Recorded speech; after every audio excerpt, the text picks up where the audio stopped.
Oof. How long has it been? How much have I missed? It feels like a lifetime since I pretty much just caved and gave up entirely. My last post was, oh god, early April. April, May, June, July, August, September, October, November, December, January. Jesus. Still, it feels like much longer considering I've been in pain pretty much the entire time. For those who aren't aware, up until February of this year, I'd been dealing with a hernia. And then in February, I had the surgery. Super hopeful that everything would resolve itself. And the surgery went well. However, the pain in my testicles never went away. The doctors truly tried to find the cause. Ultrasounds, CAT scans, spermatic cord blocks, whatever they could think of, but the pain remained and no answers were provided. Now, 10 months later or so, the pain isn't completely gone, but I feel as if I can slowly become myself again, sort of, and I wanted to start with this. But if the pain returns to its normal level, I will be having a nerve removal surgery done. And if that doesn't work, then snip, goodbye balls. But you can get prosthetic balls, and I was thinking maybe I'll just get one really big one, or maybe just like a bunch of really tiny pellets, so it's like a hacky sack. Or maybe they'll glow or make noise when you smack them. I don't know. Only time will tell. Maybe the chronic pain is truly no longer chronic. I hope. Anyways, what have I missed? I saw that Travis Decker's remains were found. What a silly little man. That's comforting that he's no longer out there. I was hoping they had officially solved JonBenet Ramsey's case, but Travis Decker will have to do. And today, it's been so long since I've said this. Today I will be covering the disappearance of Barbara Paciotti. My name is Eli, and this is Murder in the Morning.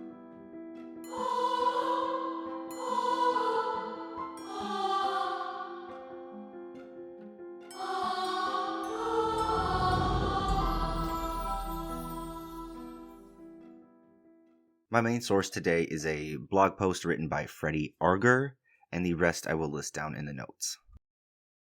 In the summer of 1969, 20-year-old Barbara Paciotti had driven up north during Labor Day weekend from Minneapolis to her hometown of Hibbing, Minnesota. A trip I and many members of my family have completed dozens of times, as I'm sure many other Minnesotans have. If you live here, you'll know this, but for those who don't, you spend much of your time when traveling driving either north or south, over and over again. There isn't too much east or west in the state, or at least that's the way it kind of feels. You're always headed north. Barbara is described by her family as a small, dark-haired, Serbian Italian who brightened every room she entered. According to her obituary, Barb loved hanging out with her big sister Susan and doted on her little brother Greg. She loved singer Johnny Rivers, her clothes, pizza, and mom's spaghetti. After graduating from high school, Barbie, as she was known to her friends and family, began working as a secretary at a Minneapolis investment firm. However, on the night of June 13th, 1969, Barbie and a good friend found themselves driving around Hibbing for fun.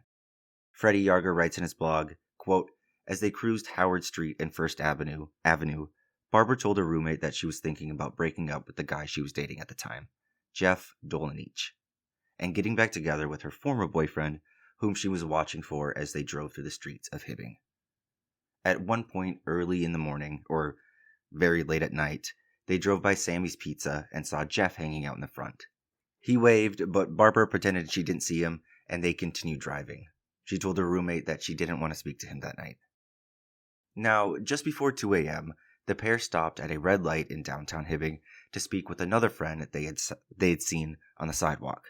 This is when, seemingly out of nowhere, Barbara's boyfriend, Jeff, approached these women. He interrupts their conversation and asks Barbie if she'll come for a ride with him. Now, sources vary on the exact time, but most reports say this happened between 1:30 and 2 a.m., and Barbara agrees. Her friend watches from the driver's seat as Barbie enters this 1964 green Oldsmobile, oh my goodness, 1964 green Oldsmobile. Jeff drives away, and no one has ever seen Barbie again. Barbara was 20 years old at the time, like I said, 4'11", and only 98 pounds. She was last seen wearing a red plaid dress, loafers, a rusty-colored jacket with both jade and topaz rings adorning her fingers. An outfit that in 1960s rural Minnesota would most certainly stand out. Jeff, like Barbara, had returned north from Minneapolis for the holiday weekend. However, his trip north would change countless lives forever. The following afternoon, on June 14th, after Barbara gets into this green Oldsmobile with Jeff, drives off, Jeff's parents called the Minneapolis Police Department and requested a welfare check on their son. The police report mentioned the parents being, quote, distressed. Maybe this was because Jeff was supposed to stay in Hibbing, but ended up leaving, or maybe he just never contacted his parents and they didn't know where he was, or for any other number of reasons. But the welfare check is called in, and when the police show up to Jeff's apartment, he was outside at the time, and when he saw the police, he started running. The officers were able to apprehend Jeff, and they took him back to his apartment for questioning. They asked about the night previous and why he might be running, and Jeff tells them this story. Ready? He and Barbara took a car ride around 1:30 a.m., to where he doesn't say. At some point, the two get into a heated argument and Jeff pulls over. He then tells officers he struck Barbara once and, quote, was sure she was dead. Then, magically, Jeff wakes up in Mourn, Minnesota, roughly an hour north of Minneapolis the following morning, without any recollection of what happened after he hit Barbara, and apparently was sure that he killed her. Freddie writes in his blog, quote, officers noted muddied clothing and muddied shoes lying on the apartment floor. Mud and grass stains covered a pair of pants that the suspect said he was wearing earlier that morning, or very late at night. The suspect's vehicle, the green Oldsmobile that belonged to his father, was searched, and officers found a purse with one of its straps detached. Inside that purse was Barbara's identification. The officers left, and no arrest was made. End quote. Excuse me?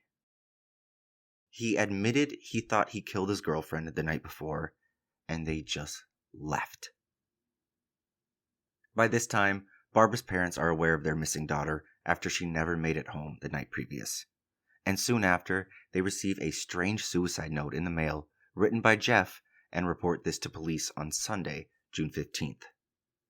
And I'm just going to read you that quote-unquote suicide note. Dear folks, something terrible happened to which I have no recall. Everything was fine the other night except for the way I was driving. I drank too much and should have never considered driving. Barb got out of the car and so did I. The last thing I remember is falling and she tried to help me. Being too heavy, I knocked her down. The next morning, I woke up near Mora. How I got back in the car and drove that distance, I don't know. I know I never could have driven that far without an accident, etc. I wouldn't hurt her for anything in the world. We were going to be married. So whatever happened, I don't know the reason, why it happened, or where, etc. I don't have a chance and can't even defend myself because I don't remember anything.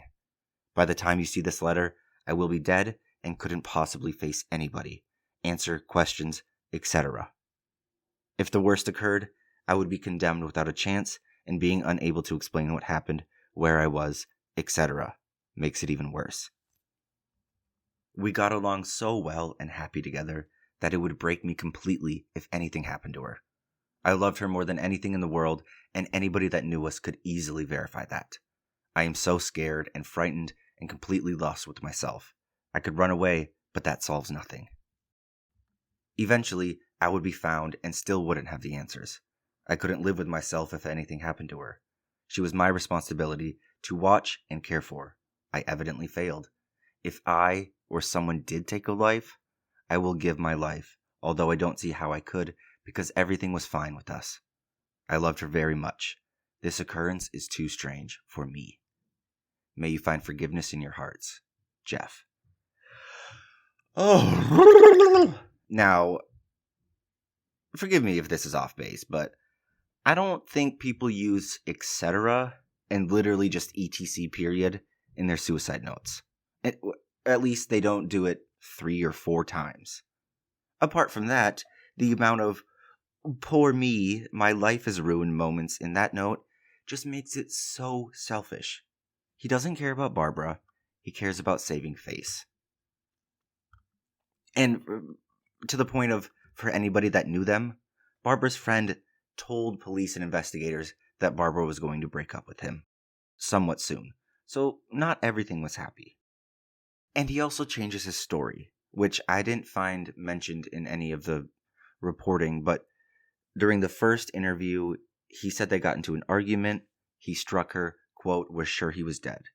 Now in this, quote, suicide note, he said he remembers falling, she tried to help me, and then he knocked her down because he was too heavy. That is a total 180 from your admittance to maybe murdering. It really doesn't help his case. 5 days later, on June 19th, the police finally execute a search warrant for Jeff's apartment. But Jeff's mother had allegedly taken the muddied pants and these muddied shoes away. The shoes were eventually found, but the pants never were. And when the police attempted to question Jeff again, they were unable, as he had, quote, been admitted to the hospital under a suicidal watch. Around the same time, large ground searches were done in and around the Hibbing area, but didn't result in anything or any evidence leading to finding Barbara. Quote, 3 people called the Hibbing police to report they saw a vehicle matching the description of a green Oldsmobile on Highway 73 with its headlights on in the early hours of the morning of June 14th. The reports placed the vehicle about 1 mile south of the Maple Hill overpass, and it was unknown whether the vehicle was occupied at the time, end quote. So, this isn't the current route most people would take nowadays from Hibbing to the cities, but in the 60s, it was the most common. Freddie noted, quote, if you were driving from Hibbing to Minneapolis on that route, Mora was right on the way, 159 miles from Hibbing and 70 miles from Minneapolis, end quote. After those early days and the following weeks in June of 69, no new evidence was discovered and Jeff stopped talking. Nowadays, no body trials and convictions are among common practices, but in the 60s it was quite the opposite. Investigators were puzzled and didn't dare take Jeff to trial without a body, and the case went cold. Decades passed without any new leads. In 1999, the Hibbing Police Department finally reopened this cold case, but again, offered no new insight. 6 years later, in 2005, the Hibbing Police Department again started asking for help from both the community and other Minnesota agencies. For the next 3 years until 2008, investigators searched multiple properties and locations, including one owned by Jeff's grandmother that he had often visited, a suspected gravesite near the Carey Lake Recreation Area, the Jeff's parents' farm, and areas surrounding Highway 73 where the green Oldsmobile had reportedly stopped, none of which turned up any evidence. And then in 2009, Barbara was added to a deck of cold case playing cards, which we're all familiar with, and she happened to be the 4 of clubs. In 2013, Special Agent Paul Garotti stated, quote, there aren't any active leads coming in on the case. There are areas that need to be searched, but that's as far as the case goes, end quote. What areas, Paul? Can you tell us what areas, please? And as for Jeff, Mr. Jeff D., still the only suspect ever in Barbara's disappearance, never faced charges, and never spent a day in jail. He was allowed to live a normal life in Coon Rapids, Minnesota, and died a grandfather. And again, he said he was sure she was dead, and they never arrested him. It's been nearly 60 years since Barbara has disappeared. Her parents have both passed on without knowing what happened to their daughter. However, her brother remains steadfast in his goal to find justice for his sister. And that is the mysterious disappearance, murder, of Barbara Paciotti. extremely frustrating on the entire basis that Jeff essentially admitted to killing his girlfriend, and then they waited 5 days to execute a search warrant. But apart from that, I do have a few questions about the investigation as a whole, because there's not a lot of information out there. First and foremost, were these shoes ever soil tested? The pants were never found, but I'm sure the shoes still had traces of mud on them, even if they were cleaned by his conniving mother. They could track specific plant species or dirt types, and it could help focus search efforts. Maybe. Another question, which way was Jeff or this car, this green Oldsmobile, facing on Highway 73? And which side of the road was it pulled over on? These are, I think they're important questions if he had stopped to dispose of a body, her body, along this highway. You see, in the area near that Maple Grove Pass or Maple Hill Pass, roughly 900 feet off the right side, if you're heading south down 73, lies a small, what looks like pond surrounded by a little bit larger marsh-like area. He would have had a clear path to the water through this open field with trees on either side. And if you travel just a little further south on 73, only 1 mile, the West Swan River approaches the highway again on the right side. This would offer Jeff another spot to leave Barbara in a muddy area. But I asked myself, what if it had rained that morning or afternoon? What if everywhere was wet and muddy and dirty? Well, it didn't. I sent in a request, I didn't know you could do this, for the specific weather on June 13th and 14th of 1969 through the National Center for Environmental Information, and it turns out there was no reported precipitation in the Hibbing area. The Hibbing and Chisholm Airport, which is the neighboring town, reported 0 precipitation on June 13th and a trace amount on June 14th after Barbara had disappeared. So my theory is he had to have dragged her body to or through a wet and muddy area that existed without rain. I need to know where these investigators specifically searched, or if the geography has changed over the years, the way the river meets the highway, yada yada. But I truly think that his muddied pants and shoes tell the whole story. What did his mother do with those pants? Why or was she covering for her son? In fact, if I find some more motivation, I'm thinking about reaching out to the Hibbing Police Department myself to see if they have records of these areas that were searched. I live only a few hours from Hibbing and would love to do a much deeper dive into this case. I have a lot of family in Hibbing and Chisholm, and who knows once you start asking questions. There are 2 things I know for certain. 1, Jeff is responsible for Barbara's disappearance. And 2, he did remember what happened that night. He knew, but chose to play drunk. Even if he didn't kill Barbara, which I find hard to believe, he's still the last person to see her alive and responsible for her disappearance. Anyways, again, the murder of Barbara Paciotti. Thank you guys all for listening. I am so truly happy and grateful to do this again. I'm hoping my pain stays away so I can continue to do this and just get back into the rhythm I so enjoyed last year. As always, stick around after the music for an extra up-to-date true crime story. Okie dokie. Bye-bye.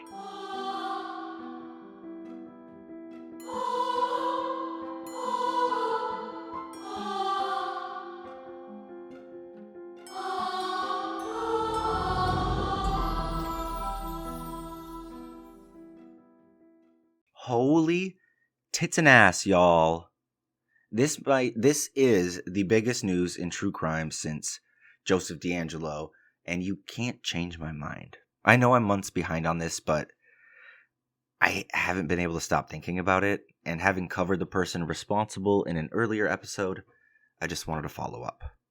This is titled, What to Know About the New Suspect Identified in Texas's Infamous Yogurt Shop Killings, of 6abc.com. Quote, for years, the unsolved killings of 4 teenage girls in an Austin yogurt shop in 1991 haunted investigators in the Texas capital. 2 men were charged and convicted, only to have DNA evidence exonerate them, leaving the brutal deaths in which the girls were bound, gagged, and shot before the building was set on fire, an enduring mystery. Then Friday, authorities announced DNA evidence identified a new suspect, Robert Eugene Brashers, a long-dead serial killer linked to several deaths and rapes across the country. Austin police say they will provide more details Monday of the breakthrough in the cold case, which was the subject of an HBO documentary series released last month titled The Yogurt Shop Murders. These killings happened on December 6, 1991 at an I Can't Believe It's Yogurt Shop in Austin. Around closing time, investigators say someone entered the store through the back door and attacked 4 teens before setting the building on fire. Amy Ayers, or Ayers, 13, Eliza Thomas, who was 17, and sisters Jennifer and Sarah Harbison, who were 17 and 15. They all had their hands tied with underwear, mouths gagged with cloth. They were shot in the head, and their bodies were found by firefighters battling the blaze. 8 years would pass before police made an arrest in 1999. Robert Springsteen and Michael Scott had been teenagers at the time of the murders and initially confessed, implicating each other.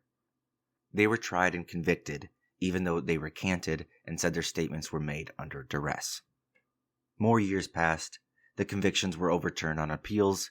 The 2 men were set for a retrial, but prosecutors said new, more advanced DNA analysis pointed to another suspect, and a judge ordered both men freed in 2009.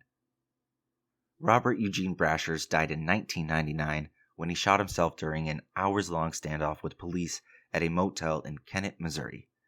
In the years after his death, police were able to use advances in forensic DNA analysis to connect him to a string of unsolved killings. In 2008, Missouri authorities implicated Brashers in the 1998 killing of Sherry Scherer and her daughter Megan in their home near Portageville, which is about 155 miles southeast of St. Louis.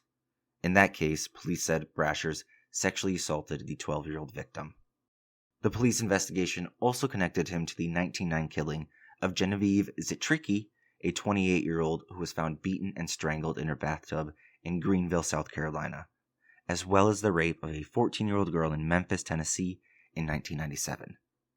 Authorities at the time said Brasher's lengthy criminal record included attempted murder, burglary, and impersonating a police officer. Brasher's daughter, in an interview with local news stations, expressed surprise and sorrow upon learning about the latest deaths linked to her father. Deborah Brasher's Clonch told KVUE-TV that she was just an infant when the Austin murders happened and just 8 years old when her father died. She said that she didn't know why he ended up in Austin other than to note that he worked in construction, and she said she believes more crimes could come to light. I am very sorry to every family that my father hurt, Brashers told the Austin station. I know that it is not my place at all to tell you I'm sorry, but someone has to because he was not sorry for it, and half of my DNA is the person that hurt you most. So I want to tell you I'm sorry, and I am so sorry for everything. But I'm finally glad that you were getting answers. End quote. And end of article, too. Whoa. Over 3 decades without any answers for these 4 murdered teenagers. It just goes to show we cannot give up on these cold cases. No murder is impossible or unsolvable. Thank you all once again for joining me.